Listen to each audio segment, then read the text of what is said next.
Warahmatullahi wabarakatuh. Waalaikumsalam. Alhamdulillahirabbil alamin. Allahumma shalli ala sayyidina Muhammad wa ala ali sayyidina Muhammad. Subhanaka la ilma lana illa ma 'allamtana innaka antal alimul hakim. Rabbi zidni 'ilma warzuqni fahma. Allahumma faqihna fid din wa 'allimna ta'wil.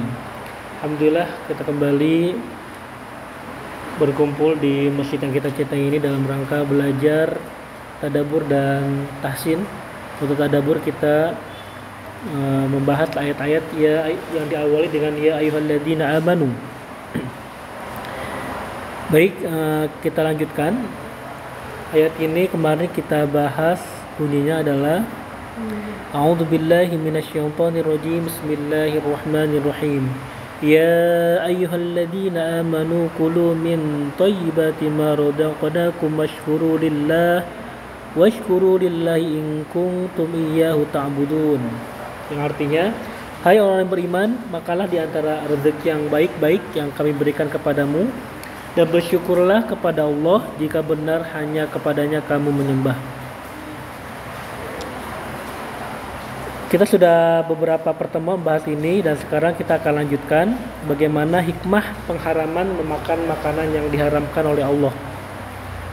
Ya. Karena ada makanan-makanan yang halal, juga ada makanan-makanan yang haram. Ya. Apa sih hikmahnya? Kita dilarang atau untuk kita adanya pengharaman memakan makanan yang diharamkan oleh Allah Subhanahu wa taala. Allah Subhanahu wa taala menjelaskan bahwa makanan yang diharamkan adalah makanan yang buruk dan menjijikan, atau makanan yang di dalamnya terdapat bahaya yang nyata bagi badan. Jadi jelas kenapa makanan itu haram, karena makanan itu jijik. Kenapa jijik? Kenapa babi nggak boleh? Karena babi itu makan kotoran, ya, makan kotorannya sendiri bisa jadi, gitu kan? Dan nggak hanya itu, bahaya juga karena banyak cacing pitanya juga, gitu ya. Seperti itu. Kalau dimasak tidak sampai matang banget, gitu. Walaupun ada mengatakan kan kalau dimatang sampai panas banget nanti bisa mati gitu kan. Tapi kita patokannya bukannya itu aja, karena Allah sudah mengharamkan. Atau juga bisa jadi buruk. Buruk apa ya? Buruk perangainya itu. Babi itu kan dia sukanya kotor-kotor. Nah, kenapa kita nggak boleh makan babi? Ya karena bisa jadi kita akan mempunyai sifat seperti babi itu. Allah Subhanahu wa taala berfirman, sungguhnya Allah hanya mengharamkan bagimu bangkai, darah, daging babi dan binatang yang ketika disembelih ketika disembelih disebut nama selain nama Allah. Jadi bukan bismillahi gitu kan. Allahu akbar gitu kan. Kan kalau menyembelih gitu baca doanya. Kenapa enggak pakai bismillahirrahmanirrahim? Karena kan Ar-Rahman itu Maha Penyayang, ya kita menyembelih gitu kan. Jadi cukup bismillahi, Allahu akbar. Daging babi dan binatang yang ketika disembelih tidak disebut nama Allah. Tetapi barang siapa dalam keadaan terpaksa memakannya, ya, apabila terpaksa memakannya, seperti apa misalnya lagi di hutan, kita nggak ada makanan, yang ada jangan babi doang tuh lewat, kita makan tapi cuma sampai menghilangkan rasa lapar. Jangan udah makan, enak nih makan lagi gitu misalnya. Jangan, itu udah haram, ya. Sedang ia tidak menginginkannya dan tidak pula melampaui batas, maka tidak ada dosa baginya. Jadi jangan melampaui batas. Al-Baqarah 172 ya. Al-Baqarah 172. 173. Berikut ini makanan haram yang jumlahnya sangat sedikit jika dibandingkan dengan makanan yang dihalalkan oleh Allah. Jadi makanan haram itu cuma sedikit, gak banyak yang haram itu, ya. Yang pertama pembangkai. Bangkai adalah segala sesuatu yang mati, ya, dan baunya menyengat, tidak disembelih, baik dengan cara dicekik, dipukul, jatuh, ditanduk atau diterkam binatang buas. Jadi kalau ada binatang yang itu matinya bukan disembelih, maka itu berarti apa saja, mau itu kambing, seperti kemarin kejadian kan sapi mati kan, itu kan nggak disembelih matinya, berarti dibangkai itu haram jadinya, makanya dikubur, nggak boleh dimakan, ya, sapi pernah mati itu ya. Juga matinya intinya dicekik kayak ayah, dicekik atau jatuh, disembelih tidak hanya dengan tidak pakai nama Allah misalnya. Terus juga ditanduk atau diterkam binatang buas. Jadi ada misalnya harimau gitu kan, nerkam rusa, terus saya mati jadi bangkai jadi haram itu. Gitu. Adapun ayat-ayat lain yang menunjukkan pengharaman bangkai sebagai berikut, yaitu Al-Maidah ayat 3 yang artinya diharamkan bagimu memakan bangkai, darah, daging babi, daging hewan yang disembelih atas nama selain Allah, yang tercekik, yang dipukul, yang jatuh, yang ditanduk, dan yang diterkam binatang buas, kecuali yang sempat disembelih dan diharamkan bagimu yang disembelih untuk berhala. Termasuk kalau ada hewan disembelih tapi itu niat untuk berhala, itu nggak boleh dimakan. Untuk misalnya untuk sesajen ya, atau taruh di pohon beringin misalnya, ditaruh makanan nih, itu nggak boleh dimakan ya. Sedangkan penghalalan makanan yang baik dan mensyukurinya, serta pengharaman makanan yang buruk juga disebutkan dalam surah lain yang menyerupai suruhan ketiga yang kita bahas ini, yaitu maka makanlah yang halal lagi baik dari rezeki yang telah diberikan Allah kepadamu ya. Dan syukurilah nikmat Allah jika kamu hanya kepadanya saja menyembah. Sungguhnya Allah hanya mengharamkan atasmu memakan bangkai ya, daging, darah ya. Darah itu nggak boleh. Sapi disembelih ada darahnya gitu, ditampung, diminum, jangan itu haram ya. Terus daging babi dan apa yang disembelih dengan menyebut nama selain Allah. Tetapi barang siapa yang terpaksa memakannya dengan tidak menganiaya dan tidak pula melampaui batas, maka sesungguhnya Allah Maha Pengampun lagi Maha Penyayang. Jadi kalau kita sudah terpaksa makan daging babi, misalnya nggak ada lagi makanan nih, kita lagi di hutan kelaparan, kalau nggak makan kita bisa mati misalnya, ya udah yang ada aja dimakan babi itu. Tapi cukup sampai kita terasa udah nggak lapar lagi. Jangan udah kenyang, nambah lagi dagingnya, daging babinya itu haram ya. Pengharaman bangkai ini dikarenakan tidak mengetahui sebab kematiannya. Bisa jadi penyebab kematiannya adalah penyakit yang dapat menular kepada manusia tuh. Misalnya kemarin kan sapi, kenapa tuh mati? Nggak tiba-tiba mati, mungkin lagi sakit kan? Kalau sakit kita makan, khawatir menular ke manusia kan? Gitu. Namun ada juga bangkai yang diperbolehkan untuk dimakan tuh. Ada bangkai yang boleh dimakan. Contohnya apa? Ada hadisnya ini sebagaimana yang dijelaskan oleh Rasulullah SAW dalam sabdanya berbunyi, dihalalkan bagi kita 2 bangkai dan 2 darah, yaitu bangkai ikan dan belalang. Itu boleh bangkai ikan. Jadi kalau ada satu nih ikannya pada mati itu jadi bangkai ikan, boleh dimakan. Juga belalang. Belalang misalnya apa? Corang atau apa ya, belalang yang terbang itu kan. Nah itu disangrai enak tuh katanya. Disangrai itu. Nah, kalau udah jadi bangkai nggak apa-apa dimakan. Dan 2 darah yaitu hati dan limpa tuh. Hati dan limpa itu dari darah yang menggumpal tuh kan, hati itu. Itu boleh dimakan hati dan limpa. Rasulullah SAW juga bersabda mengenai laut. Laut itu airnya suci dan bangkainya halal dimakan. Jadi semua bangkai yang ada di laut ya, kan ikan kan yang ikannya hidup di laut ya, itu boleh dimakan. Boleh dimakannya.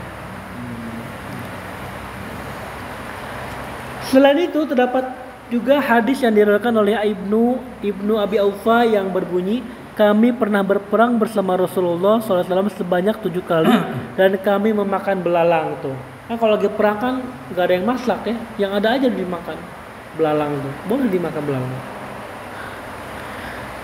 Yang pertama itu apa? Bangkai. Yang kedua yaitu daging babi yang haram untuk dimakan. Daging babi, dahulu manusia tidak mengetahui rahasia pengharaman daging babi ini. Akan tetapi dengan kemajuan ilmu, kita pun mulai mengetahui rahasia mengapa Allah SWT mengharamkan daging babi. Dulu diharamin aja, orang bertanya-tanya kenapa sih babi nggak boleh ya? Nah ternyata sekarang ada kemajuan ilmu pengetahuan nih, sehingga babi itu diharamkan. Daging babi bisa menyebabkan berbagai macam penyakit tuh. dan mengandung zat asam dosis tinggi, melebihi dosis seluruh binatang yang ada di bumi. Jadi daging babi itu dosis asamnya sangat tinggi. Adapun binatang lain selain babi membuang zat asam ini secara teratur lewat air seninya. Jadi semua binatang selain babi itu membuang zat asam itu melalui air kencingnya. Jadi kalau ada sapi kencing, apalagi kambing kencing, itu mengeluarkan zat asamnya. Tapi kalau babi gimana? Babi nggak mengandung zat asam nih. Sedangkan tubuh manusia membuang zat asam ini sebanyak 90% dengan bantuan ginjal. Nah, manusia pun sama. Dengan bantuan ginjal itu bisa membuang zat asam yang ada dalam diri manusia. Nah, sedangkan babi hanya dapat membuang zat asam ini sebesar 2% saja. Jadi babi itu hanya membuang 2%. Sedangkan kita manusia membuang 90% zat asam. Kalau babi hanya 2%. Sehingga sisa zat asam ini akan menjadi bagian dari dagingnya. Jadi ketika babi itu tidak mengeluarkan zat asam, ya, jadi zat asamnya itu masuk ke dagingnya gitu, masuk ke dagingnya. Daging siapa? Daging babi. Oleh karena itu, setelah diteliti, ternyata babi sering mengeluh sakit pada persendiannya. Ternyata babi itu malah lagi sakit persendian, sendi-sendinya tuh. Makanya disebut asam urat ya, tadi asam urat. Tuh, kesakitan babi itu. Sakit sendi. Yang selanjutnya menyebabkan orang-orang yang memakan dagingnya pun akan mengeluh karena sakit persendian dan rematik. Jadi kalau orang makan daging babi bisa jadi rematik dan juga sakit persendian. Berikut ini berbagai macam penyakit yang terkandung dalam daging babi itu. Yang pertama ada cacing pita, ya, Tacnia solium nama ininya, nama ilmiahnya ya. Cacing pita adalah cacing yang panjangnya sekitar 3-6 meter. 3-6 meter daging babi, cacing pitanya. Berarti dari sini berapa? Ini aja nih 60 cm nih. 6 meter berarti 10 kali ini 6 meter. Itu cacing pita ya. Panjangnya itu. Dan dapat bertahan hidup di dalam usus manusia hingga 25 tahun. Jadi kalau kita makan daging babi tiba-tiba masuk cacing pita itu bertahan sampai 25 tahun di usus manusia. Telur cacing ini dapat menular dari satu orang ke orang lainnya melalui sisa makanan penderita penyakit cacing pita juga. Jadi kalau ada orang menderita penyakit cacing pita ya, itu akan menular. Makanannya itu kan dia makan nih, terus makannya dia makan sama orang lain yang enggak kena penyakit cacing pita gitu kan, itu akan menular. Maka barang siapa yang memakan sisa makanan yang telah terkontaminasi oleh penderita penyakit cacing pita ini akan mengalami gangguan pada otak atau ototnya tuh, otak jatuhnya, juga ke ototnya. Disebabkan oleh munculnya berbagai macam larva pada otak dan otot tersebut. Jadi di otaknya itu muncul larva-larva ya, yang akan menjadi cacing pita baru ya. Larva ini dikenal dengan Cystoda atau Cystesarsus cirulosa. Ini cirulosa, ini nama ilmiahnya ya. Ketika larva ini menempati otak, maka ia akan menyebabkan penyakit saraf dan kejang otak tuh.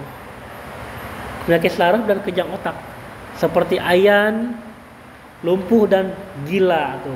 Bisa jadi gila makan daging babi tuh. Sedangkan jika larva ini menempati otot, maka ia akan menyebabkan penyakit rematik. Jadi kalau masuk ke otot ya, larva-larvanya itu ada di otot, maka akan jadi penyakit rematik ya. Selanjutnya apa? Cacing halus atau nama ininya Gastrodiscoides. Besar cacing ini mencapai 8 kali 5 mm. 5 mm ya, bukan 5 cm, gede banget ya. Kalau meter gede banget ya. Jadi 8 kali 5 mm kecil loh. Menempel pada usus besar dan mengakibatkan sakit perut akut. Jadi kalau kita kena cacing halus itu bisa kena sakit perut akut ya. Selanjutnya cacing usus atau Metastoronghilus elongatus ya. Cacing ini berbentuk bulat dan dapat menyebabkan penyakit anemia dan lesu. Penyakit anemia dan lesu. Terkadang virus influenza yang tersembunyi dalam tubuh babi bisa menyebabkan timbulnya virus baru lainnya. Demikian pula dengan minyak babi. Bagi yang sering mengonsumsinya, minyak babi ini bisa menyebabkan penyakit kandung empedu, usus buntu, gangguan urat nadi dan jantung. Itu yang dulu di Solo pernah tuh viral. Ada tempat makan apa ya? Itu pakai minyaknya minyak babi. Baru ketahuan sekarang. Tapi dia mencantumkan logo halal di tempat makan, di rumah makannya, restorannya itu. Iya. Kalau saya nggak paham ya. Restorannya halal tapi ternyata pakai daging babi, itu penipuan. Khawatir nanti bisa punya penyakit. Sebagaimana yang kita ketahui bahwa babi itu hidup dalam lingkungan yang jorok dan kotor tuh, yang dipenuhi oleh kotoran hewan dan kotoran manusia. Maka waspadalah wahai saudaraku tercinta, Maha Suci Zat yang telah menciptakan dan Maha Suci Zat yang mengharamkannya. Ya, kita bersyukur ada aturan di kita ini bahwasanya daging babi itu haram. Nah, demikian ya, kita dua saja dulu. Yang diharamkan itu yang pertama apa tadi? Bangkai. Yang kedua babi, daging babi. Ya, demikian kita akan melanjutkan kepada pembahasan selanjutnya.